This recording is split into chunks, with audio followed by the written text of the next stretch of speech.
Hi friends, welcome to Basara institute. నా పేరు Dasari Srinivas, Basara institute director. B Ed చేసినటువంటి అభ్యర్థులు గురుకుల ప్రిపేర్ కావాలా, స్కూల్ అసిస్టెంట్ ప్రిపేర్ కావాలన్న ఒక సందిగ్ధంలో ఉన్నారు. మీకు తెలుసు, అతి త్వరలో వచ్చే నెలలో గురుకుల నోటిఫికేషన్ రాబోతుంది. ఈ గురుకుల డిఎస్సి నోటిఫికేషన్ రావడానికి ఇంకా కొంత సమయం బట్టే అవకాశం ఉంది. కాబట్టి ఈ గురుకుల ప్రిపేర్ అయినట్లయితే మీరు డిఎస్సి కూడా ప్రిపేర్ అయినట్లే. ఎందుకంటే గురుకులకు ఏ సిలబస్ అయితే ఉందో డిఎస్సి కూడా దాదాపు సేమ్ సిలబసే ఉంది. కాబట్టి మీరు గురుకుల ప్రిపేర్ అవుతున్నారు అంటేనే మీరు ఇండైరెక్ట్గా స్కూల్ అసిస్టెంట్కి ప్రిపేర్ అవుతున్నట్టే. సో చాలా వరకు అభ్యర్థులు ఈసారి గత రెండు గురుకులాలతో పోల్చినట్లయితే ఈసారి ఎన్ని మార్క్స్ వస్తే ఉద్యోగం వస్తుందన్నది ఒక సందిగ్ధంలో ఉన్నారు.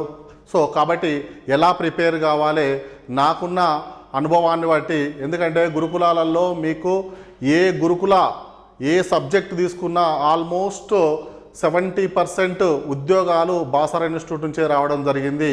అన్ని స్టేట్ ఫస్ట్ ర్యాంక్స్ కూడా, ప్రతి సబ్జెక్టు స్టేట్ ఫస్ట్ ర్యాంక్స్ రావడం జరిగింది. కాబట్టి 2017లో 2018 అండ్ 2022కు వ్యత్యాసము ఏ విధమైనగా ఎంత స్కోర్ చేస్తే ఉద్యోగం వచ్చే అవకాశం ఉందో ఒకసారి మనం ఈ వీడియోలో ఈరోజు ప్రధానంగా చూద్దాము. సో మనకు 2017 చూసినాం, ఆల్రెడీ నేను గత వీడియోలలో చెప్పిన. 2017లో కనుక చూసినట్లయితే పేపర్ చాలా ఈజీగా ఉంది. కాబట్టి అది ఎంసెట్ లెవెల్ కంటే కూడా లెవెల్ కొంచెం తక్కువ లెవెల్, డిఎస్సి లెవెల్ కంటే కూడా ఆల్మోస్ట్ డిఎస్సి లెవెల్ అంతకంటే తక్కువనే చదివినా కూడా మనకు గురుకుల ఉద్యోగాలు వచ్చినాయి. ఇక్కడ 2018 కనుక చూసినట్లయితే 2017లో 2017, 2018 అండ్ 2022 ఈ 3 పేపర్లను కనుక మనం ఒక్కసారి కంపేర్ చేసినట్లయితే మనం ఏ స్థాయిలో ప్రిపేర్ కావాలన్నది మీకు ఒక ఐడియా వస్తుంది. ఈ వీడియో చాలా ఇంపార్టెంట్. మీరు కోచింగ్ తీసుకుంటారా లేదా అనేది ఒక పక్కకి పెడితే ఈ వీడియో వల్ల మీకు కొంచెం ఉపయోగమయ్యేటువంటి ఛాన్సెస్ ఎక్కువగా ఉంది. 2017 కనుక తీసుకున్నట్లయితే ఇక్కడ మనకు పేపర్స్ కొంచెము ఈజీగా రావడం వల్ల, ఎక్కువ నెగిటివ్ మార్కింగ్ లేకపోవడం వల్ల ఒక ఫిజికల్ సైన్స్ లాంటి సబ్జెక్టుకు 234 మార్కులు వస్తే స్టేట్ ఫస్ట్ ర్యాంక్ రావడం జరిగింది. అదే 2018 కనుక తీసుకున్నట్లయితే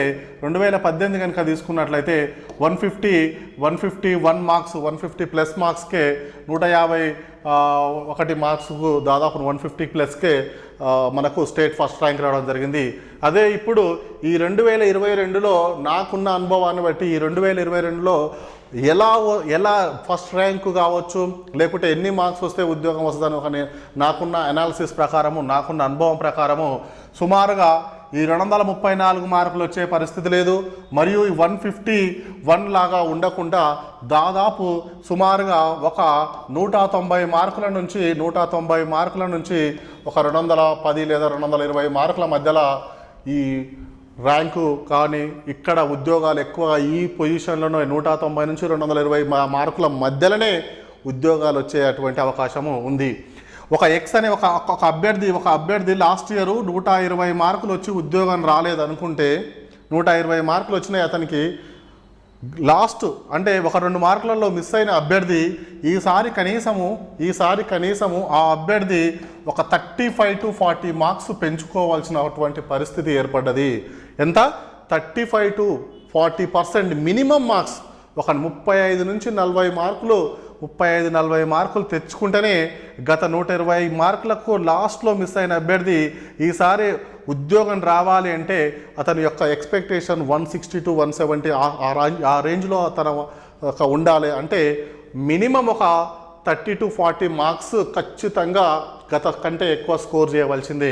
ఎందుకు మరి ఇట్లా ఎక్కువ స్కోర్ చేయవలసిన అవకాశం ఏర్పడదంటే ఈ 2017లో కనుక తీసుకుంటే ప్రిలిమ్స్ మెయిన్స్ ఉన్నది. సో ప్రిలిమ్స్ అయిపోగానే మెయిన్స్ కూడా ఎక్కువ టైం ఇవ్వలేదు కాబట్టి ఇంకా స్కోర్ నెగిటివ్ మార్కింగ్ లేకుండా కూడా ఎక్కువ టైం లేదు కాబట్టి ఈ మార్క్స్ వచ్చినాయి. 18లో కనుక తీసుకున్నట్లయితే 3 పేపర్లు ఉన్నాయి. ఇక్కడ 3 పేపర్లు ఉన్నాయి. పేపర్ 1, పేపర్ 2 అండ్ పేపర్ 3 3 పేపర్లు ఉన్నాయి. 3 పేపర్లు ఉన్నా కూడా ఇక్కడ మనకు ఒక 50 days టైమే ఇవ్వడం జరిగింది వాళ్ళు. 50 రోజుల టైం ఇవ్వడం జరిగింది. టైం తక్కువ లేకున్నది, టైం తక్కువగా ఉంది. అండ్ పేపర్ కూడా JN2 వాళ్ళు పేపర్ ఇచ్చారు కాబట్టి చాలా డెప్త్గా పేపర్ 1 కూడా చాలా డెప్త్గా ఉంది. పేపర్ 2 అనేది లిమిటెడ్ ఏరియా. నేను ఆల్రెడీ గత వీడియోలో చెప్పిన పేపర్ 2లో బాసరా ఇన్స్టిట్యూట్లో మీరు జాయిన్ అవుతారంటేనే 75 to 85 మార్క్స్. బాసరా ఇన్స్టిట్యూట్లో మీరు జాయిన్ అయ్యారంటేనే 75 to 85 మార్క్స్ తెచ్చుకోవచ్చు. కానీ ఇక్కడ పేపర్ 3లో గత 2018లో పేపర్ 3లో చాలా వరకు చాలా తక్కువ మార్కులు తెచ్చుకోగలిగారు. కానీ ఈసారి 2022లో పేపర్ 1లో కనీసం ఒక 50 మార్క్స్ తెచ్చుకోవాల్సిన పరిస్థితి ఏర్పడుతుంది. 40 to 50 మార్క్స్ తెచ్చుకోవాలి. అండ్ పేపర్ 2లో ఇక బాసరా ఇన్స్టిట్యూట్లో మీకున్న మెథడాలజీ గురించి తెలుసు. 75 to 80 మార్క్స్ ప్రతి ఒక్క అభ్యర్థికి వస్తాయి. 75 to 85 మార్క్స్ అయితే తెచ్చుకుంటారు. అండ్ పేపర్ 3లో 2018 తోటి కంపేర్ చేసుకున్నట్లయితే ఇక్కడ 30 to 40% మార్క్స్ ఎక్కువ ఇక్కడనే తెచ్చుకోవాలి. ఇక్కడ ఒక 20% మార్క్స్ ఇక్కడ ఎక్కువ స్కోర్ చేయాలి. గత పేపర్తో కంపేర్ చేసినట్టయితే పేపర్ 1లో 20% ఎక్కువ స్కోర్ చేయాలి. ఇక్కడ పేపర్ 3లో లాస్ట్ టైం పేపర్ 3లో JN2 వాడు పేపర్ ఇచ్చారు కాబట్టి ఇక్కడ స్కోరింగ్ అనేది చాలా తక్కువగా వచ్చింది. ఇప్పుడు 2022లో సఫిషియెంట్గా ఎక్కువ టైం దొరుకుతుంది మనకు. చాలా టైం, ఇంకా నోటిఫికేషన్ రాలేదు. ఆల్రెడీ ప్రిపరేషన్ చాలా వరకు స్టార్ట్ చేశారు. ఇంకా చేస్తున్న వాళ్ళు ఇప్పుడే ప్రిపరేషన్ స్టార్ట్ చేస్తున్నారు. కాబట్టి ఈ పేపర్ 3లో నా అనాలిసిస్ ప్రకారం, నా ఎక్స్పెక్టేషన్ ప్రకారము 100కు 72 to 85 మధ్యలో తెచ్చుకోగలగాలి ఖచ్చితంగా. వాళ్ళ సబ్జెక్ట్లో 100కు 70 నుంచి 85 మార్కులు తెచ్చుకోగలగాలి. 70 నుంచి 85 మార్కుల మధ్యలో తెచ్చుకుంటేనే మనకొక్క 100% మనం ఎక్స్పెక్టేషన్ ఉద్యోగం మనది అని ఒక భరోసాతోటి ఉండొచ్చు. ఎందుకంటే ఇక్కడ గత 2022లో 2018లో చూసినా కూడా ఇది 30-40 మార్కుల కంటే ఎవరు ఎక్కువ తెచ్చుకోలేదు. 20 నుంచి 40 మధ్యలోనే ఎక్కువ మార్క్స్ తెచ్చుకోగలిగారు. ఈసారి అట్లీస్ట్ 40 to 50 మార్క్స్ తెచ్చుకోవాలి. పేపర్ 1లో 40 నుంచి 50 మార్క్స్ తెచ్చుకోవడం చాలా సులభము. ఎందుకంటే ఒక పక్కా ప్రణాళికబద్ధంగా చదవాలి. పేపర్ 1లో 3 ఏరియాలు, section A, section B, section C ఉంటాయని నేను చెప్పిన ఆల్రెడీ. సెక్షన్ బిలో ఉన్నటువంటి రీజనింగ్ కావచ్చు, టీచింగ్ యాప్టిట్యూడ్ కావచ్చు, ఎథిక్స్ కావచ్చు, ఈ ఏరియాలో 33 మార్కుల ఏరియా. ఆ 33 మార్కులలో అది లిమిటెడ్, అది చిన్న ఏరియానే. రీజనింగ్లో బైక్ కూడా తెచ్చుకోవచ్చు. కాబట్టి ఈ ఏరియా మీద ఎక్కువ ఫోకస్ చేసినట్లయితే, సెక్షన్ బిలో ఎక్కువ ఫోకస్ చేసినట్లయితే మనకు 25 మార్కులు, 20+ మినిమం 20+ మార్క్స్, 20-25 మార్కులు తెచ్చుకోవచ్చు. అండ్ ఇంగ్లీష్లో 33 మార్కులు ఉంటాయి. ఇంగ్లీష్లో మీరు జనరల్ ఇంగ్లీషే ఆల్రెడీ టెట్ ప్రిపేర్ అయ్యారు. మళ్ళీ కంటిన్యూగా మీరు ప్రిపరేషన్లో కనుక ఉన్నట్లయితే మినిమము 33 మార్కులకు కనీసం ఒక 15 నుంచి 20 మార్కులు తెచ్చుకునే అవకాశం కూడా ఉంటుంది. కాబట్టి ఈ రెండు ఏరియాలను కవర్ చేసినట్లయితే మీకు 35 మార్క్స్ ఇక్కడే తెచ్చుకోవచ్చు. ఇంకా సెక్షన్ ఏలో ఉన్నటువంటి అన్ని యూనిట్స్ 7-8 యూనిట్స్ ఉంటాయి. ఆ యూనిట్స్లో తెలంగాణ కల్చర్ మూమెంట్ మీద కొంచెం ఎక్కువ ఫోకస్ చేసినట్లయితే, కరెంట్ అఫైర్స్ మీద కనుక ఫోకస్ చేసినట్లయితే అక్కడ తెచ్చుకోవచ్చు. అంటే పేపర్ 1లో జనరల్ స్టడీస్లో ప్రధానంగా ఫోకస్ చేయవలసినటువంటి విషయాలు, ఫస్ట్ ప్రియారిటీ ఇవ్వాల్సినటువంటి విషయాలు రీజనింగ్ పార్ట్. ప్రతి ఒక్క అభ్యర్థి రీజనింగ్లో మ్యాక్సిమం మార్క్స్ తెచ్చుకోవచ్చు. అదేవిధంగా టీచింగ్ యాప్టిట్యూడ్ కూడా చాలా ఈజీ సబ్జెక్ట్ కాబట్టి అక్కడ స్కోర్ చేయొచ్చు. Ethics, moral values and ethics ఆ టాపిక్లో కూడా ఎక్కువ స్కోర్ చేయొచ్చు. ఈ 3 సెక్షన్ బిలో ఎక్కువ స్కోర్ చేయొచ్చు. ఇంగ్లీష్లో ఒక 33 మార్క్స్కు దాదాపు నియర్లీ 15 నుంచి 20 మార్కులు తెచ్చుకున్నా కూడా ఈ రెండు ఏరియాల నుంచే దాదాపు మనకు 35 క్వశ్చన్స్ మనం అటెంప్ట్ చేయొచ్చు. పేపర్ 1లో current affairs and Telangana culture and movement మీద చేస్తే మనం అనుకున్నటువంటి 40 to 50 రీచ్ అవుతాం. సో ఇక్కడ మళ్ళీ చెప్తున్నాను, గురుకులాలలో ప్రధానమైనటువంటి 50% కీ రోల్ పోషించేటువంటి సబ్జెక్టు మెథడ్. ఈసారి అందరూ మెథడు బాసరా ఇన్స్టిట్యూట్లో చాలా వరకు కోచింగ్ తీసుకున్న వాళ్ళందరూ కూడా 75 నుంచి 80 మార్కులకు చేయగలుగుతారు. సో 75 మినిమం బిలో యావరేజ్ స్టూడెంటే 75 చేస్తాడు. ఇక్కడ అబౌవ్ యావరేజ్ స్టూడెంట్స్ ఉంటే 85, 86, 87 కూడా తెచ్చుకున్నారు లాస్ట్ ఇయర్ కాబట్టి. సో ఈ రేంజ్లో ఉంటారు. కానీ మనం ఇక్కడ చేయవలసినటువంటిది పేపర్ 3 అనేది, ఇక్కడ పేపర్ 3 అనేది కంటెంట్ లెవెల్ అనేది మన యొక్క ప్రిపరేషన్ హై లెవెల్లో ఉండాలి, హై స్టాండర్డ్లో ఉండాలి. ఫర్ ఎగ్జాంపుల్ ఒక బయోసైన్స్ కనుక చూసుకున్నట్లయితే బయోసైన్స్లో జువాలజీ అనేది ఒక కీ రోల్ పోషిస్తుంది. ఎక్కువ మార్క్స్ జువాలజీ నుంచి 60% మార్క్స్ జువాలజీలు ఉంటుంది. మనం జువాలజీ మీలో ఎక్కువ ఫోకస్ చేయాలి. అదేవిధంగా మ్యాథ్స్ కనుక చూసినట్లయితే ఇక్కడ గురుకులాలో మ్యాథ్స్ కనుక చూసినట్లయితే ఇంటర్మీడియట్ సిలబస్ అనేది ప్రిపేర్ అయ్యే అభ్యర్థులు ఇంటర్మీడియట్ మీద ఎక్కువ ఫోకస్ చేయవలసి వస్తుంది. ఇంటర్మీడియట్ నుంచి ఎక్కువ మార్క్స్ రావడం కాబట్టి ఆ ఏరియా ఉంటుంది. అదేవిధంగా ఫిజికల్ సైన్స్ అభ్యర్థులు కెమిస్ట్రీ చదవగలుగుతారు. ఎవరైనా ఫిజిక్స్ వాళ్ళు చదవగలుగుతారు, కెమిస్ట్రీ చదవగలుగుతారు. కానీ కెమిస్ట్రీ వాళ్ళు ఫిజిక్స్ చదవాలంటే కొంచెం రిస్క్ అవుతుంది. ఫిజిక్స్ డెప్త్కి ఇస్తున్నాడు, ఫిజిక్స్ మీద ఎక్కువ ఫోకస్ చేయాలి. సో కొన్ని సబ్జెక్టులు అలా మనము కొన్ని ఏరియాలు అలా మనము సెలెక్ట్గా అట్లా చేసుకొని ఏది ఇంపార్టెంట్, ఏది చదవాలి అనేది అలా చూసుకుంటే మనం 70 to 85 మార్కులు, 70 నుంచి 85 మార్కులు అది తెచ్చుకోగలిగితేనే మనం ఈసారి మనము గురుకుల ఉద్యోగం నాకు వస్తుందని ఒక కాన్ఫిడెంట్గా ఉండొచ్చు. అయితే ఇలా కనుక తీసుకున్నట్లయితే ఒక బిలో యావరేజ్ స్టూడెంట్కు ఇక్కడ ఒక 30 మార్కుల నుంచి 35, ఒక 40 తెచ్చుకున్నా, ఇక్కడ ఒక 70 తెచ్చుకున్నా 110 మార్కులు అవుతుంది. ఇక్కడ కనీసం ఒక 70 మార్కులు 60 మార్కులు తెచ్చుకుంటేనే ఉద్యోగం మనం పోటీలో ఉంటాము. ఈసారి అదే చెప్తున్నాను, మినిమం గతసారితో పోల్చితే లాస్ట్ టైం 2022 దాంతో పోలిస్తే ఖచ్చితంగా ఒక 40 మార్కులైనా ఎక్కువ తెచ్చుకుంటేనే ఉద్యోగం వస్తుందని మనము ధైర్యంగా ఉండొచ్చు. సో ఇది గురుకుల ప్రిపేర్ అవుతున్నారు అంటేనే మీరు స్కూల్ అసిస్టెంట్ ప్రిపేర్ అవుతున్నట్టు. సో గురుకుల ప్రిపేర్ అవుతున్న అభ్యర్థులు స్కూల్ అసిస్టెంట్, ఇండైరెక్ట్గా స్కూల్ అసిస్టెంట్ ప్రిపేర్ అవుతున్నట్టు. చాలా వరకు తెలుగు మీడియం అభ్యర్థులు ఏం చేస్తారంటే మేము డిఎస్సీనే ప్రిపేర్ అవుతాము, మేము గురుకుల మాకు ఇంగ్లీష్ మీడియం చదవలేని అంటున్నారు. సో అలాంటి అభ్యర్థులు మీరు గురుకుల అనేది మీరు ప్రిపేర్ కాలేదంటే మీరు డిఎస్సి స్కూల్ అసిస్టెంట్ కూడా, డిఎస్సి ఎస్ఏ మీరు ఈ రోజు నుంచే ఏ సబ్జెక్ట్ అయినా, అది మ్యాథ్సా, బయోసైన్సా, ఫిజికల్ సైన్సా, సోషలా, తెలుగా, ఇంగ్లీషా, ఏ సబ్జెక్ట్ అయినా మీరు ఈ రోజు నుంచే స్టార్ట్ చేయాలి. చేస్తేనే మీరు ఈ రోజు నుంచి ప్రిపరేషన్ స్టార్ట్ చేస్తేనే మీరు వచ్చే నోటిఫికేషన్లో డిఎస్సి నోటిఫికేషన్ కూడా ఖచ్చితంగా నోటిఫికేషన్ వస్తుంది. కొంచెం లేట్ అవుతుండొచ్చు, గురుకుల తర్వాత డిఎస్సి నోటిఫికేషన్ వస్తుంది. కానీ మేము డిఎస్సి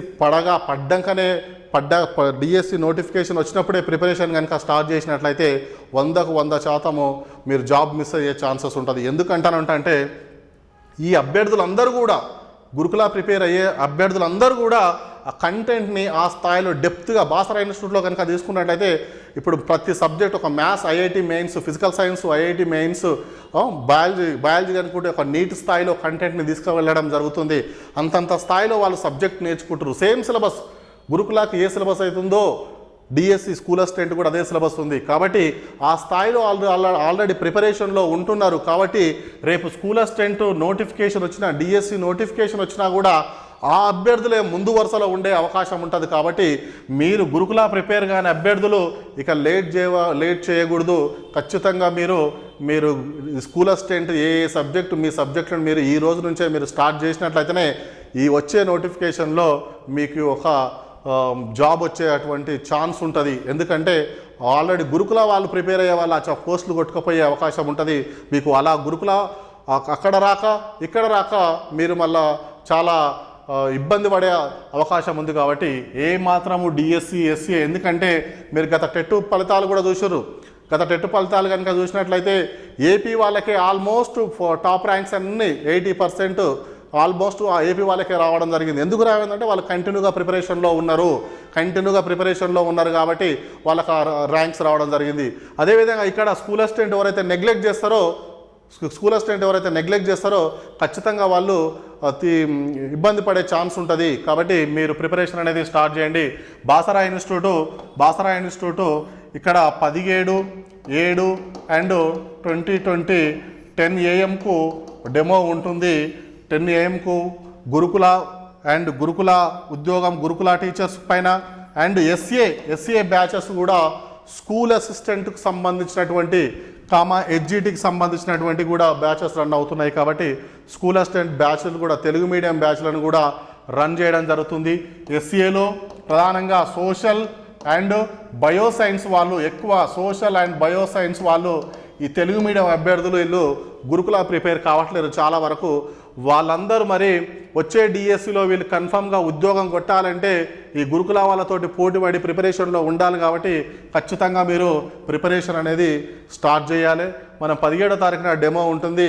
18 నుంచి స్కూల్ అసిస్టెంట్ బ్యాచెస్ కూడా మనం రన్ చేస్తున్నాము. కాబట్టి మీరు ఈ 17 డెమో వింటే మీకు ఒక ఐడియా వస్తుంది. గురుకుల ప్రిపేర్ అవుతారా, స్కూల్ అసిస్టెంట్ ప్రిపేర్ అవుతారా డిసైడ్ చేసుకొని స్కూల్ అసిస్టెంట్ బ్యాచెస్ కూడా రన్ అవుతున్నాయి. కాబట్టి మీకు ఎలాంటి ఇబ్బంది ఉండదు. మీ మీడియంలో తెలుగు మీడియంలోనే చెప్తారు కాబట్టి ఏ మీడియం వాళ్ళకి ఆ మీడియం చెప్తారు కాబట్టి ఆ డెమోకి అటెండ్ అయితే మీకు క్లారిటీ వస్తుందండి. ఓకే, గురుకులాలలో మరొకటి, గురుకుల ఉద్యోగం రావాలంటే కోచింగ్ అనేది కంపల్సరీ అవసరం అండి. ఎందుకంటే తెలుగు మీడియం స్కూల్ అసిస్టెంట్ అంటే చదువుకోవచ్చు, కానీ గురుకులకు ఒక పక్క ప్రణాళిక కనుక ఉన్నట్లయితే కోచింగ్ అనేది చాలా అవసరం. ఎందుకంటే ఈ జిఎస్ పేపర్, ఇంతకు ముందు జిఎస్ పేపర్ కావచ్చు, మెథడాలజీ కావచ్చు, తెలుగు మీడియం అభ్యర్థులు మెథడాలజీని ఇంగ్లీష్లో చదవలేరు. అదే కోచింగ్ వచ్చినట్లయితే ఈజీ వేలో వాళ్ళు చెప్తారు. కాబట్టి ప్రిపరేషన్ అవసరం, ఇంకా లేట్ చేయకూడదు. సో ఎవరైతే ప్రిపేర్ కావాలనుకున్న వాళ్ళు ఉన్నారో 17వ తారీఖు 7వ నెల 22 మీకు డెమోకి వచ్చినట్లయితే మీకు ఎట్లా ప్రిపేర్ కావాలి, ఏ స్థాయిలో ప్రిపేర్ అయితే మనం ఉద్యోగం సాధిస్తాము అనేది మీకు ఒక క్లారిటీ వస్తుంది. మళ్ళీ ఒకసారి చెప్తున్నా, గురుకుల ఉద్యోగము కేవలము బాసరతోటే సాధ్యము. మీరు ఎక్కడో డిస్టిక్లలో ఎక్కడో కోచింగ్ తీసుకుంటే అంత న్యాయం జరగదు. గురుకులకు అంత న్యాయం జరగదు. ఎందుకంటే కంటెంట్ చాలా డెప్త్గా చెప్పేయవలసి వస్తుంది. ఒక జువాలజీ తీసుకున్న ఒక హై లెవెల్లో చెప్పేయవలసి వస్తుంది. ఫిజిక్స్ అండ్ మ్యాథ్స్ ఇవన్నీ కొన్ని సబ్జెక్టులు ఒక పీక్ స్టేజ్లో కంటెంటే ఇక్కడ కీ రోల్ పోషించేటువంటి అవకాశం ఉంది. ఈ 2022లో వచ్చే నోటిఫికేషన్ గురుకులాలలో మెథడాలజీ ఆల్రెడీ బాసరా ఇన్స్టిట్యూట్లో ఉన్న వాళ్ళు చేయగలుగుతారు. ఇక్కడ కంటెంట్ అనేది చాలా డెప్త్గా చెప్పిస్తున్నాము, ఒక హై లెవెల్లో చెప్పిస్తున్నాం. కాబట్టి అది చాలా ఉపయోగపడుతుంది. అండ్ రెండవది, ఈ కంటెంట్ అనేది మీకు రేపు ఉద్యోగం వస్తుందా రాదా పక్కకు పెడితే, రేపు మీకు మీ యొక్క సబ్జెక్ట్ని డెవలప్ చేసుకొని ఫ్యూచర్లో మీరు ఎక్కడైనా ప్రైవేట్లో పని చేసుకోవాలన్నా కూడా ఈ యొక్క ఇంగ్లీష్ మీడియంలో ప్రిపేర్ కావడం అండ్ మీ యొక్క కంటెంట్ని డెప్త్గా డెవలప్ చేసుకోవడం మూలంగా మీకు లైఫ్లో ఒక స్టెబిలిటీ అనేది కూడా, ఒక ఏదో ఇంకా కోచింగ్ తీసుకుంటే ఇది ఒక వేస్ట్ అయ్యేది కాదు. మీ యొక్క లెవెల్ని, మీ యొక్క సబ్జెక్ట్ లెవెల్ని ఒక పీక్ స్టేజ్కి తీసుకెళ్తుంది. రేపు గురుకులతో పాటు స్కూల్ అసిస్టెంట్ కూడా మళ్ళీ మీరే పోటీలో ప్రధానంగా ఉండే అవకాశం ఉంటుంది. కాబట్టి అభ్యర్థులు అందరూ కూడా ఈ యొక్క మంచి అవకాశాన్ని యూటిలైజ్ చేసుకుంటారని ఆశిస్తూ థ్యాంక్ యూ అండి. బాసరా ఇన్స్టిట్యూట్.